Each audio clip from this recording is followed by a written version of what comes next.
নিয়ন্ত্রণে থাকা কাশ্মীরে হঠাৎ করে ভয়াবহ হামলা হওয়ার পর ভারত পাকিস্তান উত্তেজনা একেবারে চরম আকারে গিয়ে পৌঁছেছে। যে কোনো মুহূর্তে যুদ্ধে নামতে পারে পরমাণু শক্তিধর এই দুই দেশ। খবর পেয়ে সৌদিতে থাকা ভারতের প্রধানমন্ত্রী নরেন্দ্র মোদী সফর সংক্ষিপ্ত করে রাতেই দেশে ফেরার সিদ্ধান্ত নেন। পাকিস্তানি নাগরিক ভারতে অবস্থান করছেন, তাদের ভারত ছেড়ে যাওয়ার জন্য ৪৮ ঘন্টার সময় বেঁধে দেওয়া হয়েছে। মুম্বাই হামলার পর এটি ভারতে বেসামরিক নাগরিকদের উপর সবচেয়ে ভয়াবহ হামলা হিসেবে বিবেচিত হচ্ছে। প্রিয় দর্শক, এবার পাকিস্তানে এক সংগঠন, জঙ্গি সংগঠন ভারতে জম্মু কাশ্মীরে হামলা করেছে। আর সেই হামলাকে কেন্দ্র করে এবার ৪৮ ঘন্টার আলটিমেটাম দিয়েছে ভারতের নরেন্দ্র মোদী। এবার পাল্টা হুঁশিয়ারি বার্তা দিচ্ছেন কি হতে যাচ্ছে রাজনীতিতে, এবং ভারত পাকিস্তানের ইতি কি এখানেই শেষ হবে? এই বহুদিন ধরে আসা এই ঝগড়া ফাসাদ এবং শত্রুতা তাহলে কি এখন যুদ্ধে রূপান্তরিত হচ্ছে? প্রিয় দর্শক, এ নিয়ে বিস্তারিত আপডেট জানাবো না। জম্মু কাশ্মীরের পেহেলগামে ভয়াবহ সন্ত্রাসী হামলার পর থমথমে গোটা অঞ্চল। যৌথ বাহিনীর নজিরবিহীন টহল চলছে বিভিন্ন এলাকায়। পর্যটন স্পটগুলোতে নিরাপত্তা কয়েক গুণ বাড়ানো হলেও শঙ্কায় ভুগছেন স্থানীয় সহ পর্যটকরা। জম্মু কাশ্মীরগামী প্রায় ৯০% বুকিং এরই মধ্যে বাতিল করে দেয়া হয়েছে বলে জানিয়েছে বিভিন্ন ট্রাভেল এজেন্সি। ভয়াবহ এই হামলার জেরে ভারত পাকিস্তান সম্পর্কে টানাপোড়েন শুরু হয়েছে। ভারতের কেন্দ্রীয় মন্ত্রিসভার নিরাপত্তা বিষয়ক কমিটির বৈঠকে পাকিস্তানের বিরুদ্ধে তাৎক্ষণিক বেশ কিছু পদক্ষেপ নেওয়া হয়। ভারতের পররাষ্ট্র সচিব বিক্রম মিশ্রি বলেন, দিল্লিতে পাকিস্তানের হাই কমিশনে নিযুক্ত সব সামরিক উপদেষ্টাকে বহিষ্কার এবং তাদের অবাঞ্ছিত ঘোষণা করা হয়েছে। একই সঙ্গে ইসলামাবাদে ভারতের হাই কমিশনে নিযুক্ত ভারতীয় সামরিক কর্মকর্তাদের ফিরিয়ে নিচ্ছে নয়াদিল্লি। হাই কমিশনগুলোতে কর্মরত কর্মকর্তাদের সংখ্যা ৫৫ থেকে কমিয়ে ৩০ করা হবে বলে জানান তিনি।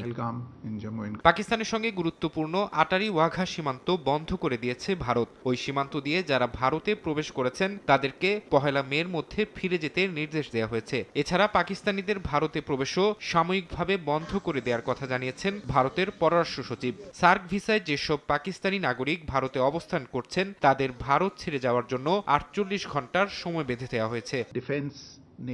ভারত ও পাকিস্তানের মধ্যে সিন্ধু পানি চুক্তি অনির্দিষ্টকালের জন্য স্থগিত করা হয়েছে বলেও জানান বিক্রম মিশ্রি। ১৯৬০ সালে বিশ্বব্যাংকের মধ্যস্থতায় ভারত ও পাকিস্তানের মধ্যে এই আন্তর্জাতিক চুক্তি স্বাক্ষরিত হয়েছিল। এই চুক্তির আওতায় সিন্ধু, চন্দ্রভাগা, শতদ্রু, ঝিলাম ও বিপাশা নদীর পানি পাকিস্তানে প্রবাহিত হয়। চুক্তিটি স্থগিত করার কারণে চুক্তি অনুযায়ী পর্যাপ্ত পানি পাবে না পাকিস্তান। এদিকে পেহেলগামে সন্ত্রাসী হামলার পর বুধবার ভারতের বিভিন্ন শহরে পাকিস্তান বিরোধী বিক্ষোভ হয়েছে। এই হামলার জন্য পাকিস্তানকে দায়ী করে স্লোগান দিয়েছেন বিক্ষুব্ধরা। ফারহাদ চৌধুরী, সময় সংবাদ।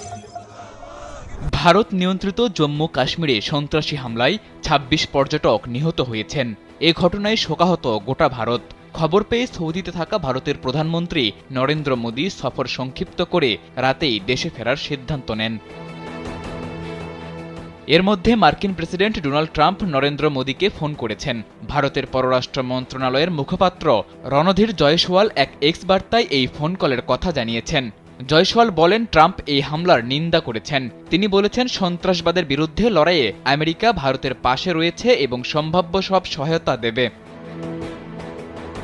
হামলার পরপরই পাকিস্তানের দিকে আঙুল তুলেছে ভারত। তবে এই অভিযোগ অস্বীকার করেছে পাকিস্তান। পাক প্রতিরক্ষা মন্ত্রী খাজা আসিফ বলেছেন, এ ঘটনার সঙ্গে পাকিস্তানের কোনো সম্পর্ক নেই। তারা সর্বত্র এবং সব ধরনের সন্ত্রাসকে প্রত্যাখ্যান করেন। তবে ভারতের নিরাপত্তা সংস্থা ও কর্মকর্তারা পাকিস্তানের এই বক্তব্যে আস্থা রাখতে পারছেন না।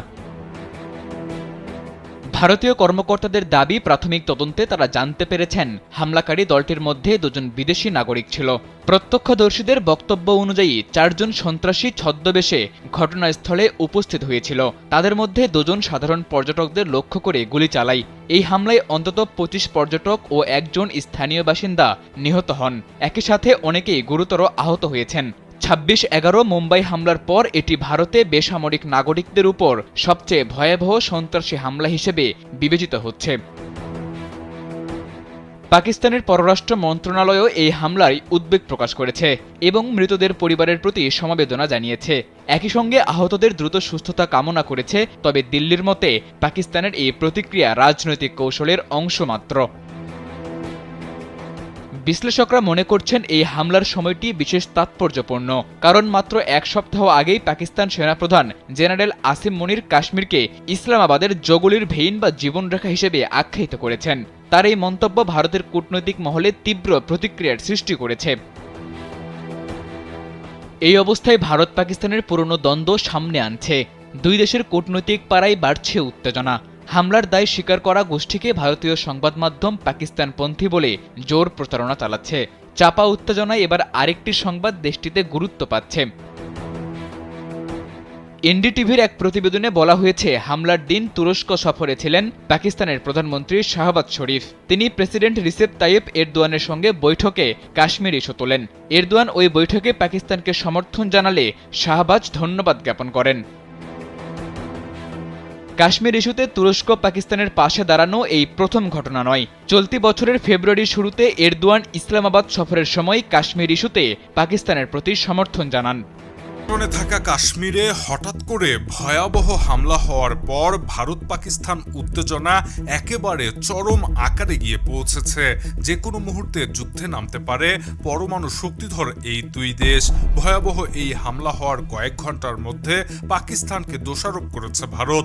তবে পাকিস্তান বলেছে তারা এই হামলার সঙ্গে কোনোভাবেই জড়িত নয়। তবে পাকিস্তান কাশ্মীরে নরেন্দ্র মোদীর আধিপত্যকেও কোনোভাবেই মেনে নিতে রাজি নয়। এমন অবস্থায় যুদ্ধ বাধার মতো সব উপলক্ষই তৈরি হয়ে গেছে। এই মুহূর্তে দাঁড়িয়ে ভারত যদি কোনো রক্তক্ষয়ী সিদ্ধান্ত নেয় তাহলে কাশ্মীর প্রসঙ্গে যুদ্ধে জড়িয়ে পড়তে পারে ভারত এবং পাকিস্তান। মূলত এই হামলা চালিয়েছে জঙ্গি সংগঠন TRF।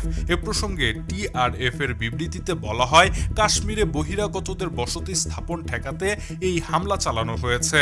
পাকিস্তান নিয়মিতভাবেই বলে যাচ্ছে কাশ্মীরে ভারতের আধিপত্যকে তারা ভালোভাবে দেখছে না।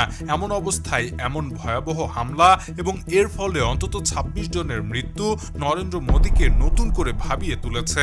এই সময়ে যে কোনো উত্তপ্ত পরিস্থিতি যুদ্ধ পর্যন্ত গড়াতে পারে বলে আন্তর্জাতিক বিশ্লেষকরা ধারণা করছেন। Shahriar Alam, EBD news.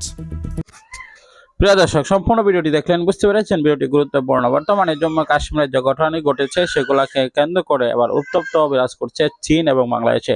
ইতিমধ্যে বাংলাদেশের অন্তর্বর্তীকালীন সরকার ডক্টর মোহাম্মদ ইউনূস এই গেল নিয়ে কিন্তু রীতিমতো বোমা ফাটিয়েছেন এবং হুঁশিয়ারি বার্তা দিয়েছেন, মুসলমানদের পাশে এসে দাঁড়িয়েছেন। কি হতে যাচ্ছে, কি হবে, সেই বিষয়গুলো নিয়ে আমি একের পর এক সকাল আপডেট আপনাদেরকে জানিয়ে দিব। আমাদের চ্যানেলের সাথেই থাকুন, সাবস্ক্রাইব করে পাশে থাকা বেল বাটনটি অন করে রাখুন, তাহলে নিত্য নতুন সকল আপডেট সর্বপ্রথম আমাদের কাছে পেয়ে যাবেন ইনশাআল্লাহ। দেখা হচ্ছে পরবর্তী ভিডিওতে। ভালো থাকুন, সুস্থ থাকুন। আসসালামু আলাইকুম রহমতুল্লাহ।